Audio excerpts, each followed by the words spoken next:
Good morning, parents and students. So we are now on the week 8 of our second quarter. The title of that lesson is proportion. So, what is proportion ba? Ano ba yung ibig sabihin nun? So, if we're going to define proportion, sabi, proportion says that two ratios, or we can say it was a fraction, that they are equal. So, pareho daw sila. So, that means there is a comparison of two ratios, or at least two ratios, to call it proportion. Okay, so let's go back to the lesson. So you can see here, we are provided with the modules of a division of Muntinlupa. Okay, so this is an example of a SCLEM. Now here, what are you supposed to do? What are you supposed to learn? So in this lesson will help you define and describe a proportion, find the missing term in a pair of equivalent ratios, and then recognize when two quantities are in direct proportion. So ito ay pretest lang. So you will be asked to answer this on your own way. Doesn't matter kung mababa or mataas, kasi this is just a pretest to know how well you remember if you had learned anything about proportion. So that's 1 to 10. The answers can be found on the back part of the module. So ayan yun. We will proceed with the lesson. Okay, so as an example, meron nakalagay dito. A proportion is a statement that two ratios are equal. Hope you can still see it in your modules as well. So sabi, a proportion is a statement that two ratios are equal. So meron dalawang ratio na pareho. So we are given with an example here.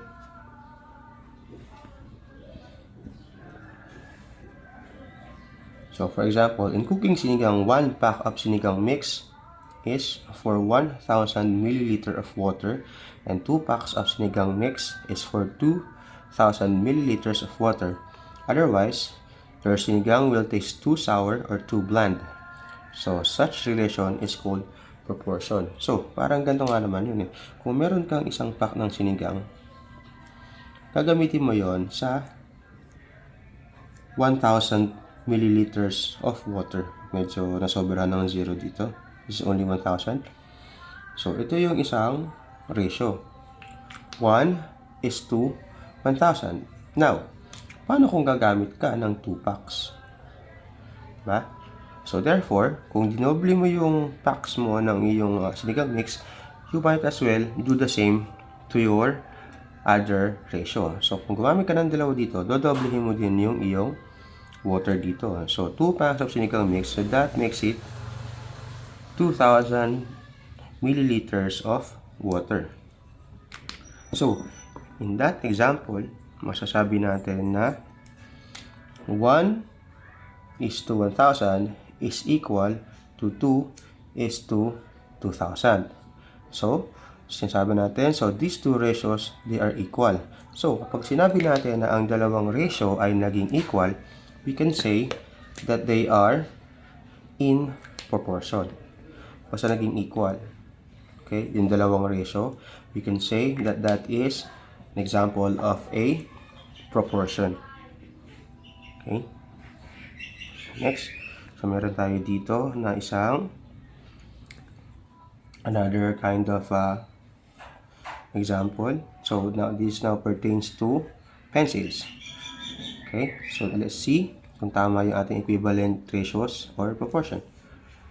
Now, we have here the number of pencils and we have here the price. So, 1 pencil costs 6 pesos. 2 pencils cost 12 pesos and 3 pencils cost 18 pesos. So, ibig sabihin, in our example, kung ang isang lapis ay 6 pesos, ang dalawang lapis ay 12 pesos. Diba? Ngayon, kung ang isang lapis ay 6 pesos at meron kang tatlong lapis, magkano yon? It's 18 pesos. So we have here 2 pencils, equivalent to 12 pesos. 3 pencils is equivalent din sa 18 pesos. So, paano mo malalaman if they are correct or if they are equal? So, meron tayong dalawang way para makuha kung tama ang ating sagot. So, example. Diba? Here. So, pwede mong gawin yung natawag natin na cross multiplication. Okay? Kapag naging equal sila, then we can say that they are equal ratios, and at the same time, we can say that they are in proportion. Okay? Paano ba yun? So, 1:6 is to 2:12. So, ayan. Dito, ang ginawa dito ay nag-cross multiply siya. Okay? So, let's do it. So, 1/6 equals 2:12. Okay? So, you cross multiply. Multiply mo silang dalawa.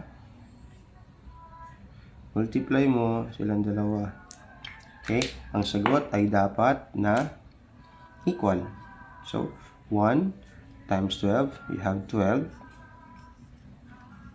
6 times 2, you have 12. So, kapag ang numerator o yung number sa taas at yung number sa ibaba ay naging pareho, we can say that they are equal. So, they are in proportion. Okay? They are in proportion. So, the other example is, bigyan natin dito. Hope you can still see it. 2/12 equals 3/18. So, same process, just like what we did here. You cross multiply.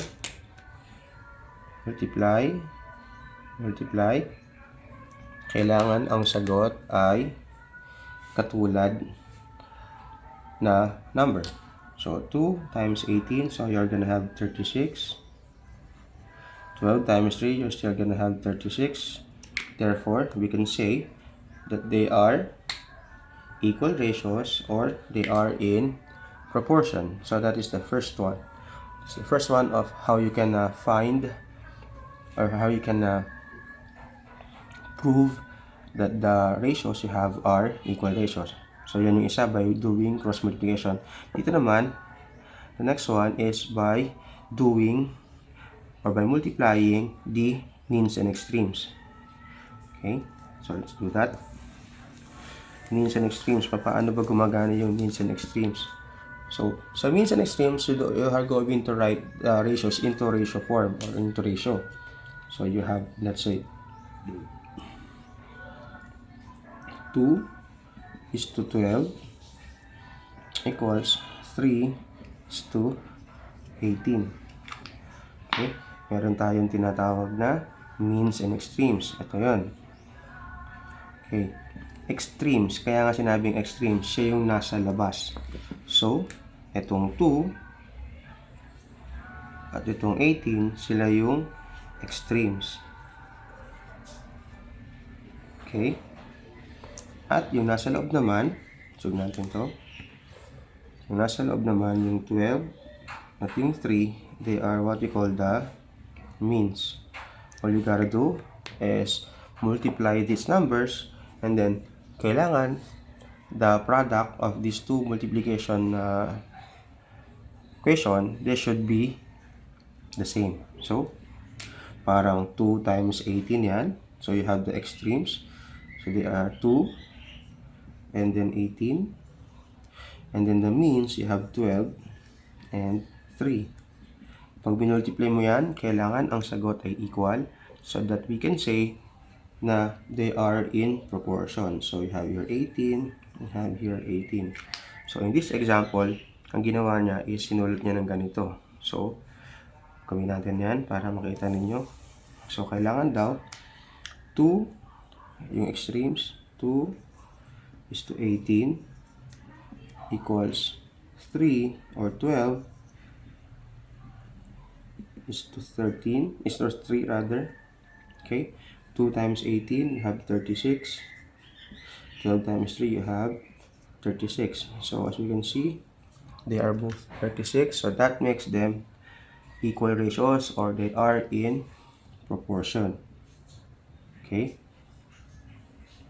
Now, pwede mo rin naman gawin na by dividing. So, paano dividing? It's like you are reducing the fraction to lowest term. So, dito, ang ating mga fractions ay 3 ay 2 over 12. And then the other one is 3 over 18. Okay?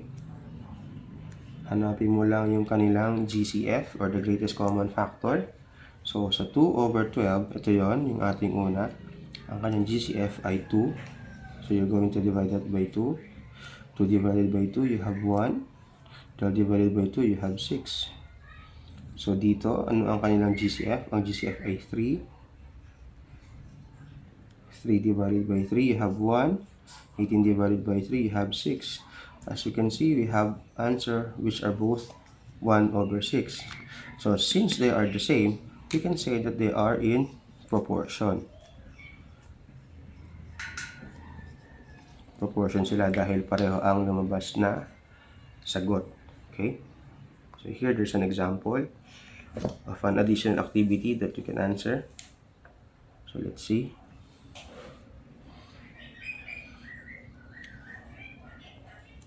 And let's try naman the table.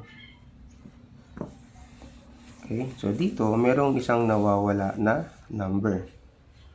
So ibig sabihin, in 2 hours, Andrea can finish 5 comic books. So 2 hours is to 5 comic books. So in 4 hours, he can finish 10 comic books. So in 6 hours, he can read 15 comic books. So paano naman kung 8 hours and 10 hours? So nawawala yun. Ilan kaya yung kanyang magiging number of comic books na mababasa niya? Now, para makikita mo, meron tayo nagiging pattern. So let's try it again na isang diretso. Hindi tayo malito. Let's do it here. So 2 hours, 5 comic books. 4 hours, 10 comic books. 6 hours, 15 comic books. 8 hours, 10 hours. Okay? So may nawawala tayo na number. So ilang comic books kaya ang kanyang mababasa? So here, kung babalikan mo, sabi dyan, merong naging pattern. If we look at the pattern, every additional 2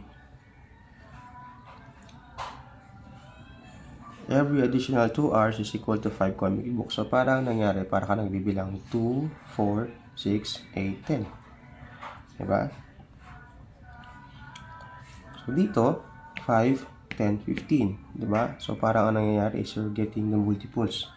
So 2, 4, 6, 8, 10, parang nagsasabi ka din ng multiplication table. So 2, 4, 6, 8, 10, 5, 10, 15. So this should be 20. This should be 25. Diba? So, yun. Paano naman natin malalaman kung hindi naman natin gagawin na ganito? Kung gagamit lang tayo ng ating example na means and extremes. So, paano yun? So, given na yung 2:5, ang nawawala yung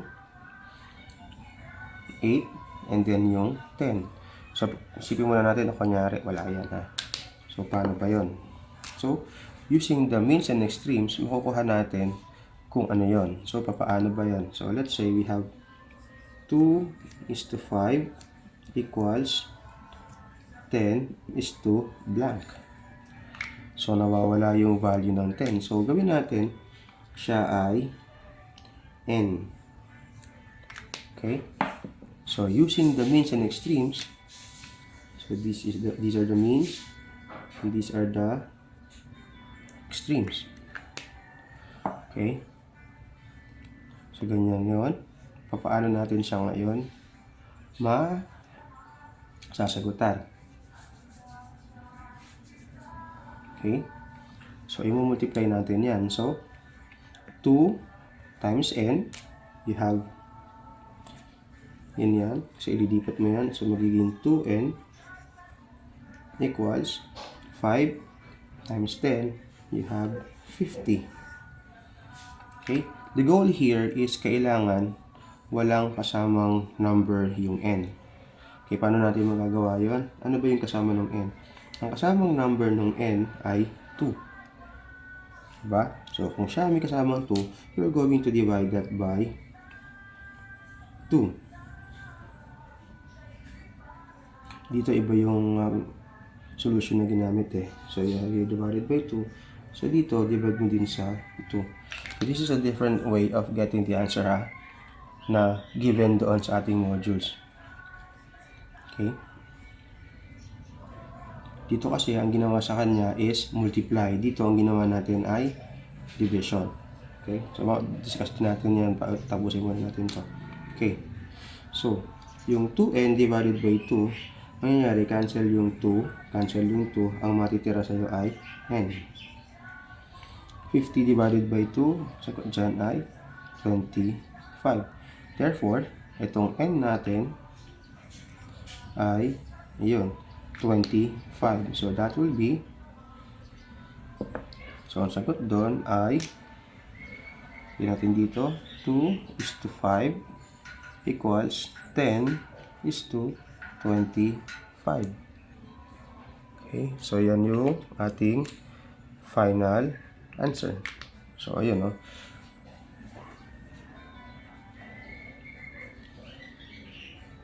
So, dito kasi, ang ginawa niya, siya ay nag-multiply. So, gamitin natin yung example niya, ha?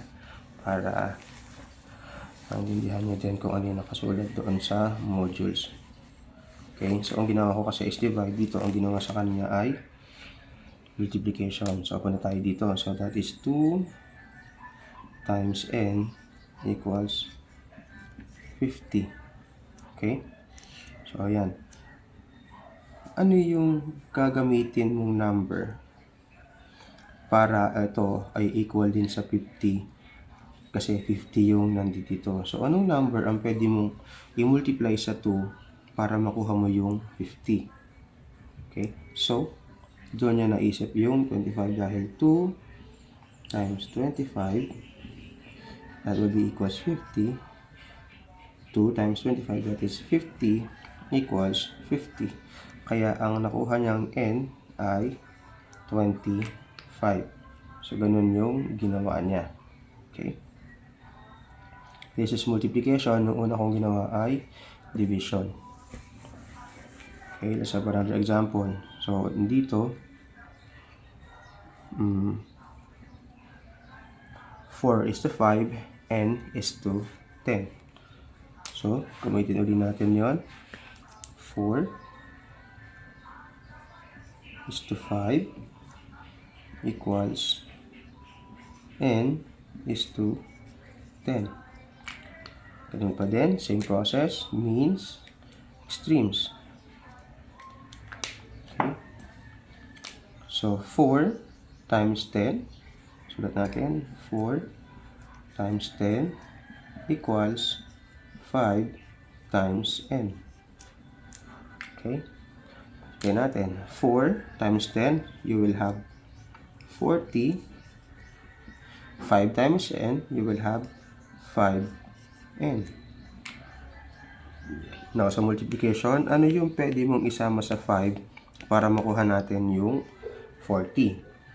Okay? What could be the number na pwede nating isama sa 5? I-multiply natin, ha?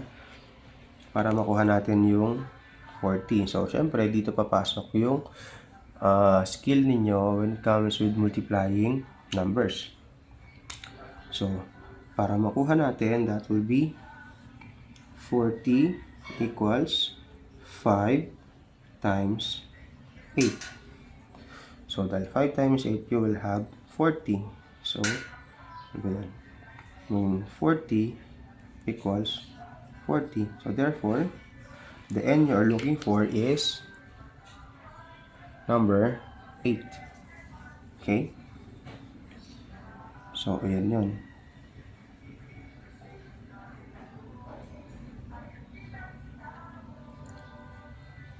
Okay, so meron naman tayong tinatawag na direct proportion. A proportion is directly proportional if one quantity increases, the other quantity also increases. If one quantity decreases, the other quantity also decreases at the same rate. So, kapag tumataas daw yung isa at yung kabila ay tumataas din, so they call it a direct proportion. Katulad nung ginawa nung sa example natin dito. Tumataas yung isang number, yung kabila tumataas din. That is what you call a direct proportion. So, ito yon.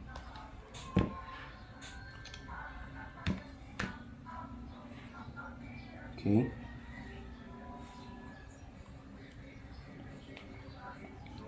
So, ayan naman yan. So, remember, kapag tumataas ang isang quantity, yung kabila ay tumataas din. That is what you call a direct proportion. Okay.